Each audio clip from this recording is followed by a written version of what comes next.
We're diving into a video that you guys specifically asked me to watch a bunch yesterday from a classic Call of Duty creator. But before we do, is Black Ops 7 dead on arrival? That's the question we're answering today. And some information came out yesterday. And here's a couple of the things. So number one, Call of Duty Black Ops 7 physical sales, excluding digital data, was 61% lower compared to Black Ops 6 in the UK on launch weekend. Now, that number, take it with a grain of salt. It's physical copies. Every single year, physical copies drop. It's been that way for a very long time. Black Ops 6 also sold incredibly well at launch, but 61% is a freaking lot. Now, this number came out yesterday, and we should be getting more digital information this week, so stay tuned for that. But this came out just before Call of Duty put out this statement saying, "Thank you to our community and developers. This is just the start." And then the image that they put out says, "Congratulations to Treyarch, Raven, and all of the incredible Black Ops 7 developers. And thank you to Call of Duty fans everywhere. Across opening weekend, we've seen a great response to quality and depth of gameplay in Black Ops 7. This is only the start. Our teams have an incredible year of content and events lined up, beginning with Season 1 around the corner. We couldn't be more excited for what's to come in Black Ops 7. Traditionally, with those statements, they put in, this is a #1 selling Call of Duty, #1 time played, some sort of stat, like just even like a made up stat that says we're #1 in something. Not one thing. That is bad. That's no data. That says that something's bad here. Now, as I mentioned, classic Call of Duty creator Chaos, aka Chaos X Silencer. If you know, you know. If you were there back in the day, you know.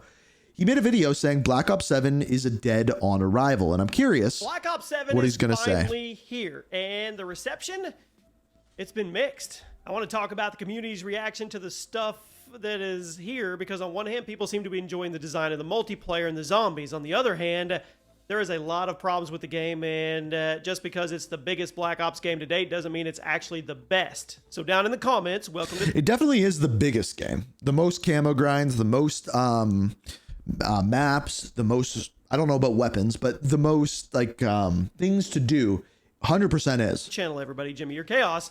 I want you to tell me what you think about Black Ops 7 Jimmy or Chaos. so far. Fresh in your head. That brings me phase, back. Day 1, Day 2, Day 3, the first week.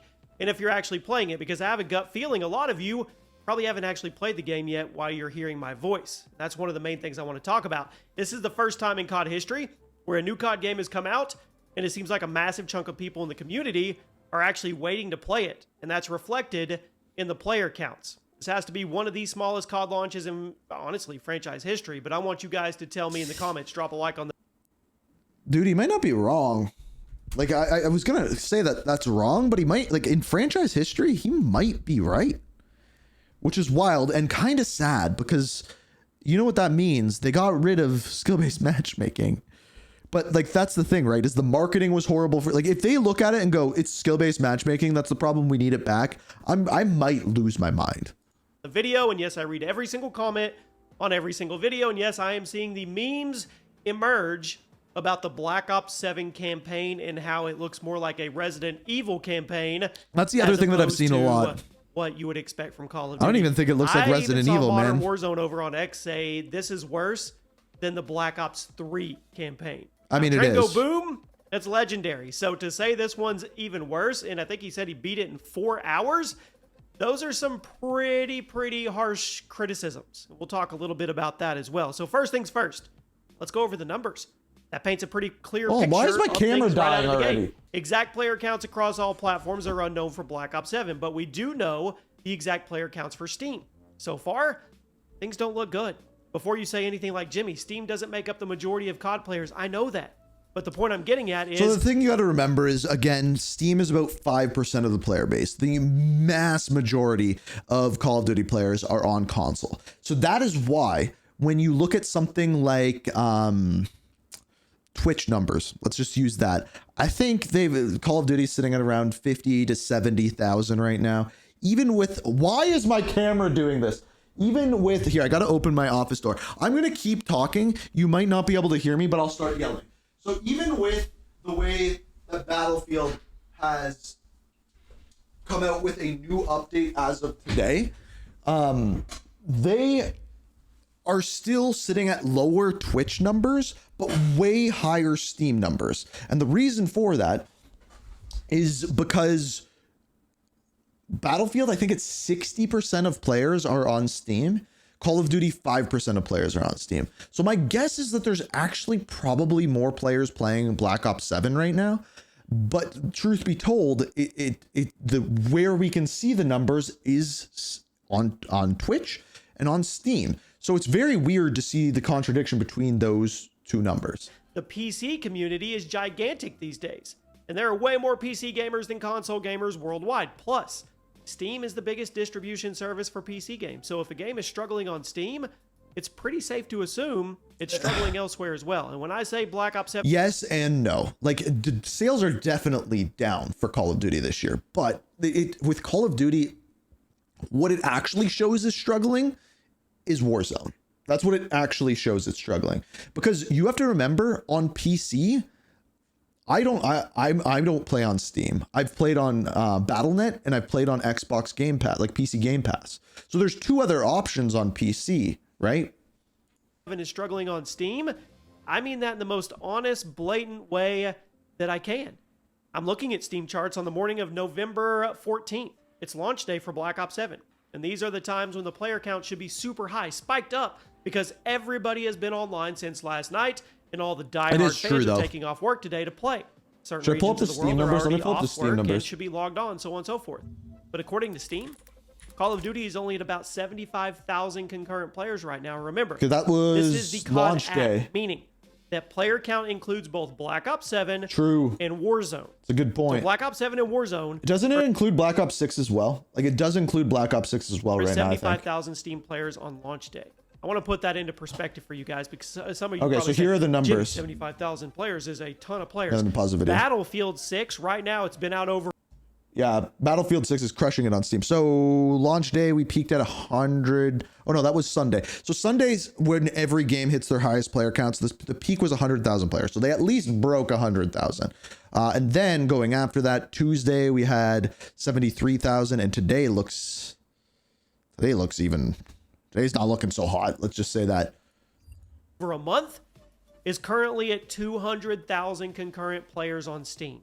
That means BF6, second month, we're in the second month now, has over double COD's player counts on COD's launch day. That's not good, guys. Now, it is possible that things are going to get better, because if you go over to the Steam top seller charts, Black Ops 7 is currently the second best-selling game on the entire platform, second only to Arc Raiders. So I guess it is possible that people just aren't online yet, despite them buying the game, but I kind of find that hard to believe. Black Ops 7 is struggling on Steam, and even though a lot of COD's player base is going to be on consoles and a lot of the PC players are going to be using the Xbox app to play through the Game Pass, it's like I said before. If a game is struggling on Steam, it's safe to assume that it's struggling on other platforms as well. Speaking of the struggles, the Black Ops 7 campaign, man... It is getting destroyed, stomped on by the community. So here's the honest truth, right? When it comes to campaign matters, right? And a good Call of Duty with a good campaign will sell copies because of the campaign, 100%. My dad, he doesn't play multiplayer. He'll play the campaign. If a good campaign comes out, he will play that Call of Duty just for that campaign.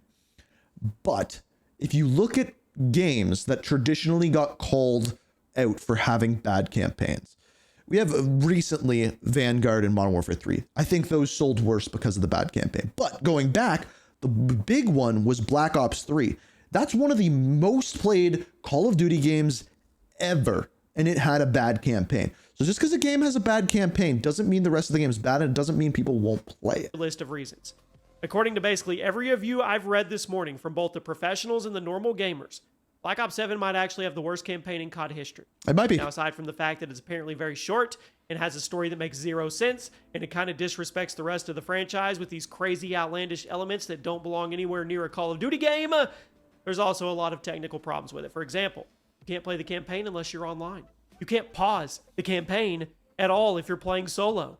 There are no checkpoints in the campaign. So if you die or disconnect for any reason, or I even saw a video where a guy had a forced update and it booted him out of the campaign, you have to start over.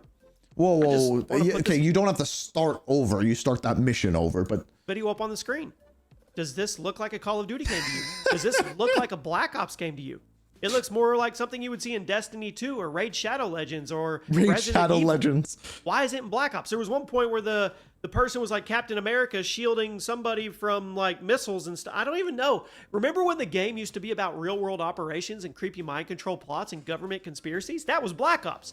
Now we're in a nightmare world fighting a gigantic monster that looks like it was pulled out of a knockoff God of War game. This does not belong anywhere near a Black Ops game. And even if the game was fun, that does not excuse all the technical. Well, and that's 100% what I said too. If this is the type of game that Treyarch wants to be making for a campaign, they need to not be making a Call of Duty game. And that's fine.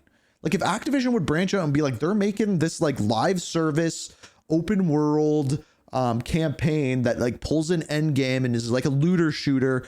And like, these are the type of bosses you're going to fight because they can make bosses. Like Treyarch makes zombie bosses. That's where that shit's coming from.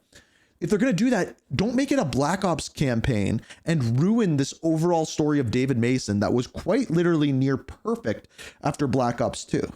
Technical problems. Why the heck can't I pause the campaign? Seriously. And why do I need an online connection to play it? I thought we were past that.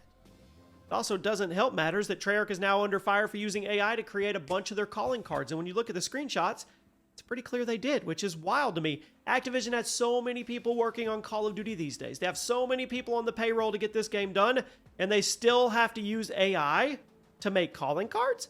They couldn't pay someone to create some really cool art like they've been doing for almost 20 years? Why do they have so many people working on the game if they have to outsource the art to AI? What is the point? I mean, if you insist on using AI in the game development, why not have the AI do stuff like bug detection or optimization? I mean, I understand that AI is a great tool for developing games. When you blatantly use it to make the art, it really does. Do you know what the crazy part to me is that there's a million people in the Call of Duty community like that make thumbnails, for example. And like the person that I use is kind of expensive. Like he got thumbnails like 60 to $100. But there's a bunch of them that are very good that work for $20 a thumbnail. If you paid them $20 an hour, they would hammer out calling cards for you. So like, are we just that cheap? It does leave a sour taste in people's mouths. I'm pretty sure Chaos uses AI thumbnails too. Does he? I don't know. I haven't watched his channels enough. Seconds. You want to grind to get something cool that was clearly made by a also very different a YouTuber using AI thumbnails compared to a billion-dollar company. Passionate person, creative person who was proud of what they did. Another piece of the controversy that Treyarch has already found themselves in is regards to the controller players and aim assist. Now, if you've been playing Call of Duty for a long time, I'm curious what he says about you probably this. know the last few years have come with a massive buff to the aim assist on controllers. You don't believe me? Go back and boot up Black Ops 1 or Modern Warfare 2 on your Xbox and feel how loose the aim assist was. The last 3 to 4 years have drastically turned up. Chat, I'm going to leave this one up to you. Do you think that the aim assist in Black Ops 7 is weaker than older Call of Duty games? I do. And the only reason why I say I do is because I feel like the aim assist doesn't lock onto heads at all. I don't know what it is, but to me, it feels weaker. I'm curious. You guys seem to be agreeing, but done in an effort to even the playing field between controller I'd be curious what T-Dog says about that. Keyboard players now that Call of Duty is crossplay. He goes back and plays old CODs all the time. Seen as the best, or being way too strong in the Black Ops 7 beta. So Treyarch said they were going to tone it down for the full release of the game. They toned it down.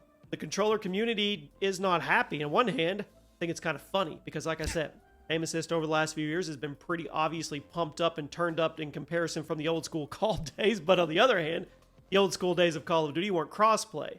So it kind of makes sense why they'd throw a bone to the controller players in the crossplay era. Regardless of how you feel about aim assist in this game, there is I'm pretty sure I just saw an Easter egg on that map. Players are unhappy and pissed off with it right now. It's led to a lot of people saying they're not going to go play the game at all until it's changed. And you can say to those people, they're overreacting or they should just adapt and get better. But the point I'm making here is this is yet another controversy that Treyarch does not need right now. Between the low player counts and the bad campaign and the AI artwork, they do not need any more backlash from the community, yet they're still getting it because of the changes they made to aim assist. So Black Ops 7 seems to have all of the odds stacked. I mean, I would say like aim assist is such a minor one, but it's kind of like what we just talked about with Battlefield, where, okay, the game launches an incredibly good launch, but there's this thing that feels off. The bloom feels off, right? And they've reverted now. Battlefield has reverted their aim assist to what it was in the beta.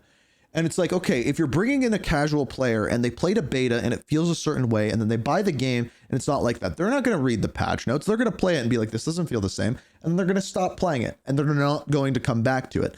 That creates a pretty big problem.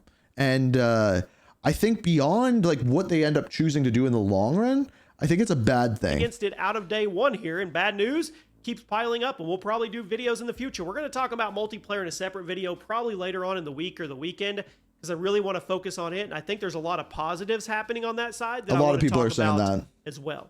But the campaign, complete failure. AI on calling cards, come on.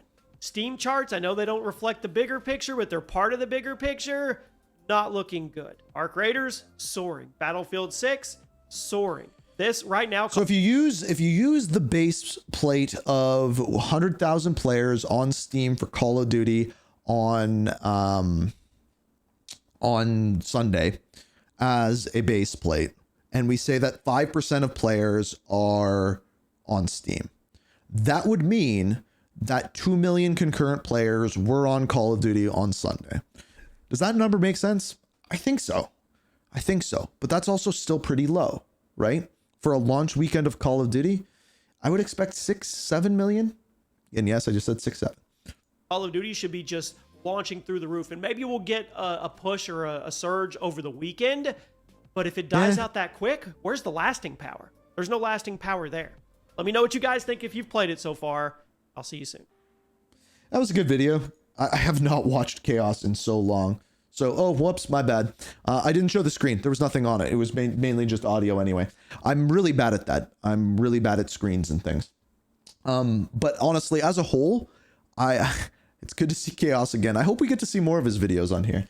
And I don't know. This is gonna be the most interesting Call of Duty to follow over the next year. It really will. And this channel is gonna do it a lot because right now with zombies, we really need to watch a zombies review. Maybe we'll do that tomorrow. If you have any good ones, link them to me. But campaign fail. Multiplayer. I think people. We're gonna go play it. We're gonna go play it right now.